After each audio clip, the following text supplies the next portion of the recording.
Sementara itu berkas perkara IWAS atau Agus masih belum lengkap. Menurut pihak kejaksaan, jumlah korban yang tertera dalam berkas perkara belum sesuai dengan yang terungkap oleh Komisi Disabilitas Daerah atau KDD. Kami dari hasil penelitian berkas perkara masih terdapat kekurangan alat bukti sehingga kami memberikan petunjuk apa yang harus dilengkapi. Kalau dari media ramai bahwa ada posko pengaduan terhadap korban-korban IWAS, itu kurang lebih sudah belasan.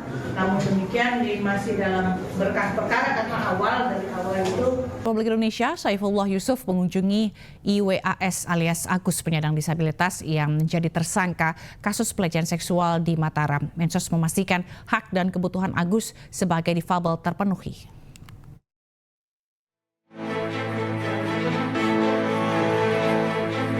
Menteri Sosial RI Saifullah Yusuf menyambangi Mapolda Nusa Tenggara Barat untuk menemui penyandang disabilitas tunadaksa berinisial IWAS alias Agus yang ditetapkan sebagai tersangka kasus dugaan pelecehan seksual di Mataram.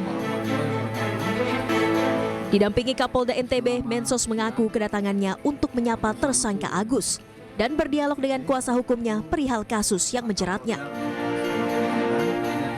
Mensos juga memastikan segala hak dan kebutuhan Agus sebagai seorang penyandang disabilitas tetap terpenuhi.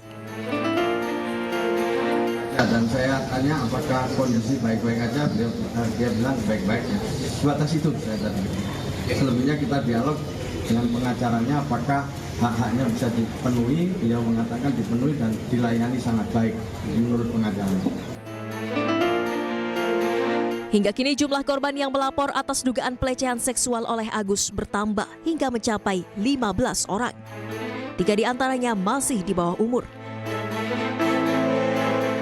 Nah, korban-korban lain kenapa baru muncul sekarang? Tentu ini sebenarnya adalah sesuatu yang ya bisa dilihat sendiri sekarang kan dengan adanya satu korban yang sudah berani aja masyarakat masih banyak yang sulit percaya gitu. Jadi ketakutan korban untuk kemudian tidak ada orang yang percaya itu sebenarnya yang membuat korban akhirnya selama ini banyak yang kemudian tidak muncul juga gitu.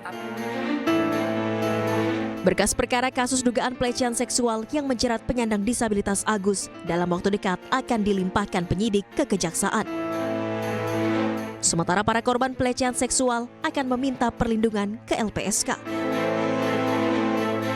Dari Mataram, Nusa Tenggara Barat, Hari Kasidi, iNews melaporkan.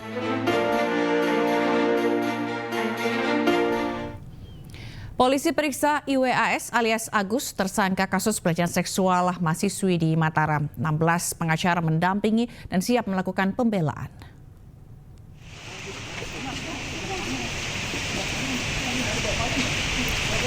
IWAN Agus Suwartama alias Agus tersangka pelecehan seksual terhadap mahasiswi di Mataram mendatangi Mapolda NTB. Didampingi ibu kandungnya, Agus datang untuk diperiksa penyidik Subdit 4 PPA Ditkrimum Polda NTB. 16 pengacara turut mendampingi dan siap memberikan pembelaan kepada Agus. Rencananya hari ini Polda NTB juga akan menggelar rekonstruksi pelecehan seksual dalam rangka melengkapi berkas perkara ke kejaksaan. Dan hingga saat ini sudah ada 15 korban yang melapor ke Komisi Disabilitas Daerah atau KDD NTB. Berapa jam diperiksa?